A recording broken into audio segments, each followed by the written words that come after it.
அருமையான வியாழக்கிழமை குருநாள் குருவின் அருளோடு உங்கள் அனைவரையும் வாழ்த்தி மகிழ்கிறேன். நீங்கள் அனைவரும் எல்லா வளமும் பெற்று இன்புற்று மகிழ்வோடு பல்லாண்டு பல்லாண்டு பல்லாண்டு வாழ என் அப்பன் சொக்கநாதன் அருள் புரிவாராக. அமாவாசை சாயந்தரம் 7:32 ஆரம்பிக்குது. அமாவாசை மாலை 7:32 ஆரம்பிக்குது. 17ஆம் தேதி திருவனந்தபுரத்தில் அமாவாசை. அமாவாசை இரவு அப்படின்னா 16ஆம் தேதி தான் அமாவாசை. அதனால் நீங்கள் 16ஆம் தேதி இரவு உணவு தானமாக கொடுப்பது, 17ஆம் தேதி காலை மதிய உணவுகளை தானமாக கொடுப்பது மிக சிறப்பு. வீட்டில் படையல் போட்டு சாமி கும்பிட்றவங்க 17ஆம் தேதி காலையில் படையல் போட்டு சாமி கும்பிடுங்க.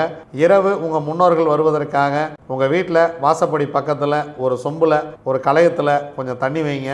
அவங்க இரவு உங்கள் வீட்டை பாட்டு போவாங்க. அமாவாசை இரவுகளில் உங்கள் முன்னோர்கள் நிச்சயம் உங்கள் வீட்டுக்கு வருவார்கள். அந்த அன்னைக்கு ஒரு சொம்பில் தண்ணி வைங்க. அவங்க நல்ல தாகம் தீர்த்து உங்களுக்கு அருளாசி புரிந்து விட்டு செல்லட்டும். வியாழக்கிழமை குருநாளோடு சேர்ந்து வந்திருக்கிறது. நல்லபடியாக குருதட்சிணாமூர்த்தி வழிபாடு பண்ணுங்க. குருநாதர் அருள் பெறுங்க. போதானைய அமாவாசை உலக குரல் தினம். அதனால எந்த இடத்துல எந்த குரல் வேண்டுமோ அந்த குரலை பயன்படுத்துங்கள். நீங்க தேவையான இடத்தில் திருக்குறளையும் பயன்படுத்துங்கள். இனிய உளவாக இன்னாத கூறல் கனி இருப்ப காய் கவர்ந்தற்று என்பதை மனதில் வைத்துக் கொள்ளுங்கள்.